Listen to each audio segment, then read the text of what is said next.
Assalamualaikum, apa khabar semua? Hari ni kita nak cerita pasal pekebun getah. Sebab opah saya dulu dia seorang pekebun kecil getah. Pagi-pagi dia akan pergi menoreh. Pasal apa saya cerita pasal getah? Pasal saya nak cerita pasal tayar. Jadi Malaysia ni antara pengeluar getah terbesar di dunia lah. Dan kita tahu tayar ni memang kebanyakannya yang warna hitam tu dia buat daripada getah. Okey, jadi kita teruskan dengan hari ni kita nak mencerita tentang beberapa misteri pada tayar. Saya ada kira ada 7 misteri pada tayar. 5 campur 2. Jadi yang 5 pertama ni saya rasa mungkin awak pernah dengar tapi tak pay attention ke. Jadi dekat tayar tu ada macam-macam tanda-tanda dan angka-angka dan huruf-huruf. Dan angka-angka dan huruf-huruf ni semua adalah konspirasi. Dia orang tak nak you tahu. Tapi you hanya takkan tahu kalau you tak belajar. Misteri pertama. Jadi, nombor yang pertama kita nak cerita. Dekat tayar ni ada akan tulis mungkin 2055/55R16. Apa maksud dia tu? Jadi tayar ni sekarang kalau kita beli tayar di Malaysia ni lah, dia punya ukuran dia dalam metrik lah. Kalau mungkin tayar beli dekat US mungkin ukuran dia dalam inci, tak tahu. Tapi di negara-negara kebanyakan di dunia ukuran dia metrik. Jadi nombor angka yang pertama 205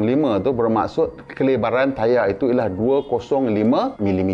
Pandai. Slash 55. 55 tu ialah aspect ratio. Aspect ratio ni maksudnya nisbah ketinggian kepada lebar tayar tu. Jadi kalau dia kata 205/55 maksudnya tinggi tayar tu daripada rim sampai ke bunga adalah 55% daripada lebar tayar tersebut. So kalau kata tayar tu dia 205/55 maksudnya lebar dia 205 dan tingginya ialah 55% daripada 205 iaitu 205 kali 0.55. Keluarlah kalkulator tu cepat. Berapa? 112.75. Pandai tekan kalkulator. Misteri kedua. Jadi R16 pula. R tu apa benda? R tu bermaksud tayar ini menggunakan balutan radial. Dia sekarang korang nak jumpa tayar yang bukan radial ply susah dah lah. Zaman dulu dia ada 3 jenis tayar. Dia ada cross ply, bias ply dengan radial ply. Jangan salah sebut ply tu So kenapa ada 3 jenis ply ni? Jadi untuk masa mula-mula tu dia orang sebenarnya nak maintain bentuk tayar tu. Pasal bentuk tayar tu penting untuk maintain contact patch besar mana yang actually kena dekat jalan tu kan. So kalau seboleh-bolehnya untuk tayar kereta dan tayar lori dia nak kena flat tu macam tu, rata macam tu kan. So contact patch tu cantik constant dari kiri ke kanan, so constant. Jadi bunga pun makan nanti constant. Jadi mula-mula dia buat pakai cross ply tu lah untuk bagi dia hold dia punya shape tu.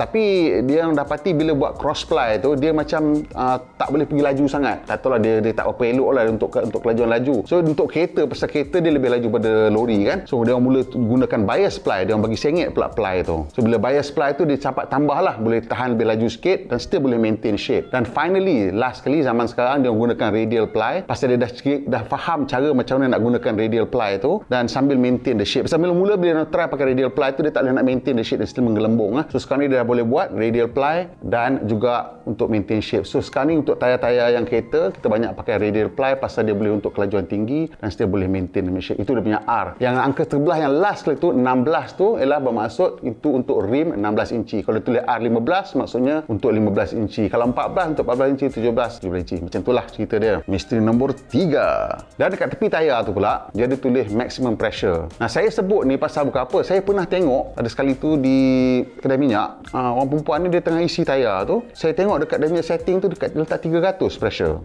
Saya pun tanya dia, tak tinggi ke pressure tu? Dia kata ni tulis 300. Kat situ maximum pressure 300. Dia salah faham maximum pressure dekat tayar tu dengan setting kat sana. Jadi jangan ikut yang itu. Itu maximum pressure. Dekat kereta kita bila kita buka pintu, driver selalunya kat tepi tu dia ada tulis berapa pressure untuk tayar depan, untuk tayar belakang. Setengah kereta pressure depan belakang sama, setengah tak sama pasal mungkin saiz berbeza, berat berbeza apa ke, ikut yang itu. Yang maximum pressure dekat luar tu untuk maximum lah, lebih daripada tu dia pecah. Itu maksud dia. Dan dekat tepi tayar tu je dia akan ada tulis load factor lah, dia ada tulis 70, dia 2 angka lah sampai 100 pun ada. Untuk kereta lah selalunya antara 75 hingga 100 lah. Pasal 76 tu lebih kurang 400 kg ni maksudnya maximum load per tayar lah. Jadi kita kali 400 kali 4 1600 kg, which covers most cars. Tapi itu kiranya kita tak kira load dengan barang lah. So untuk kebanyakan kereta kita guna dia punya load factor, load rating dia tu between 95 to 100 lah. 98 tu about 750 kg.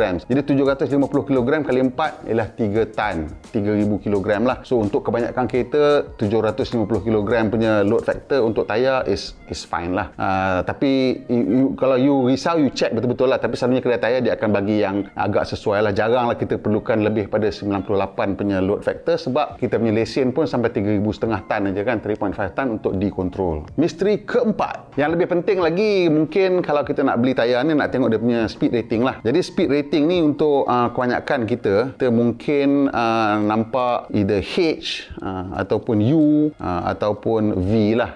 Itu U tu maksudnya sampai 200 km sejam. Kalau mungkin ada tayar yang lebih murah sampai 120 km sejam, saya tak pastilah, tapi selalu kita tengok U ataupun H 210 dan V 240. Kalau yang lebih sikit tu Z tu lebih pada 240 sampai 270 km, dan W untuk 270 km sampai lebih kurang 300 km, dan Y dalam bracket untuk kereta yang memerlukan kelajuan yang boleh pergi lebih pada 300 km.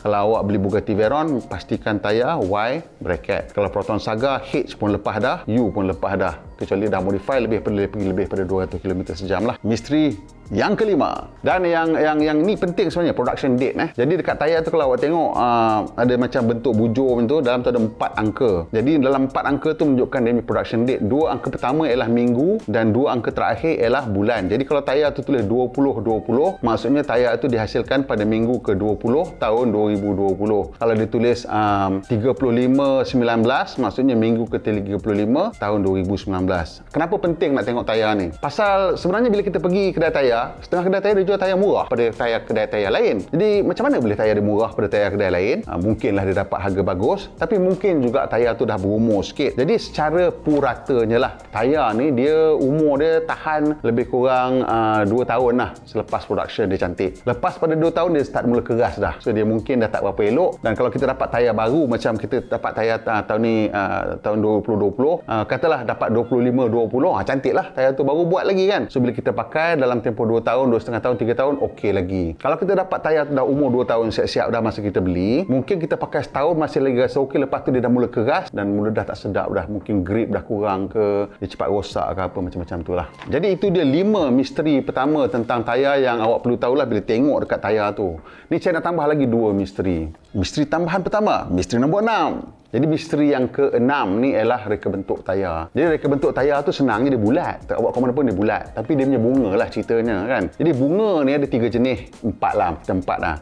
Jadi yang pertama sekali kita panggil bunga yang directional. Bunga yang directional ni senang nak tengok. Kalau kita tengok selalunya daripada depan tu dia nampak bentuk macam V. Tu directional punya tayar. Dan yang kedua dia panggil symmetrical. Symmetrical tu maksudnya tengok kiri dan kanan sama. Bunga dia sebelah kiri dengan bunga sebelah kanan dia sama. Kemudian ada yang asymmetrical. Asymmetrical maksudnya tak symmetrical lah. Tak symmetrical maksudnya bunga sebelah kiri dengan bunga sebelah kanan lain. Dan yang terakhir sekali ialah dia panggil, it's a variation of the asymmetrical tu ialah flow optimized asymmetrical. Jadi kenapa ada 4 jenis reka bentuk tayar ni? Okey, sini cerita dia macam ni. Untuk maximum stability memang pakai directional tayar. Jadi kalau kita tengok setengah tayar yang mahal-mahal tu, dia memang bentuk macam V tu, pasal itu memang achieve good directional stability, good grip, dengan also dia ada good water dispersion. Jadi tayar ni sebenarnya fungsi dia sebagai pemberi cengkaman bila hari kering. Tapi bila hari basah, bila tu hujan, tayar ni sebenarnya ialah pam air. Bila lurah tu banyak, maksud senang air nak lalu keluar. Jadi tayar yang lurah tu banyak berbanding dengan bunga, ada lebih bagus dari segi dia punya grip waktu hari hujan. Tapi maksudnya kurang sikitlah grip pada waktu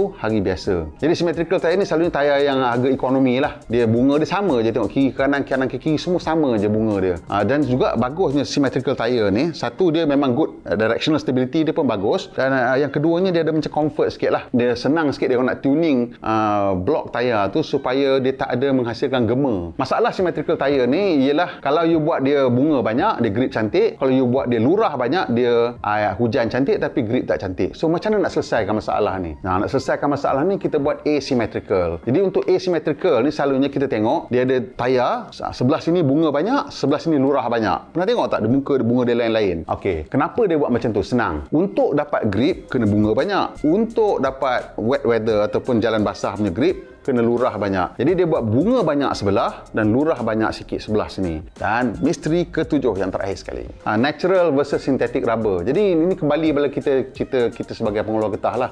Kenapa sekarang tayar, adakah tayar ni menggunakan semua getah semula jadi? Tidak. Jadi kenapa kita tidak menggunakan getah semula jadi. Yang pertama sekali ialah getah tu mahal. Getah semula jadi itu adalah lebih mahal dan dia punya production tu kadang-kadang mengikut pada musim lah. Kalau musim hujan dia kurang sikit ke. So ada pergantungan kepada alam semula jadi yang mungkin tak dapat dikawal dia punya level of production dia. Jadi mereka cuba mengurangkan pergantungan industri tayar kepada getah semula jadi. Jadi mereka mencipta getah sintetik lah ataupun dia panggil sterile butadiene rubber SBR, yang ni karakteristik dia getah ni dah lebih keras ataupun dia boleh kawal dengan lebih keras. Tapi masalahnya dia grip tak apa cantik lah dan dia juga lebih brittle atau mudah pecah. Cuma bila dia dicampurkan dengan getah biasa dan dia mungkin lebih elok lah. So kalau bermanfaat, saya harap anda boleh tekan butang like dan kongsikan dengan kawan-kawan dan juga tolong subscribe. Kita nak dapat sampai 100,000 dah ni. Nak kejar sikit kawan-kawan kita yang dah lebih laju ni, nak dapatkan 100,000, dan tolong tekan butang subscribe dan kongsi dengan kawan-kawan dan tekan butang loceng tu pasal kita akan hasilkan lebih banyak video-video menarik seperti ini.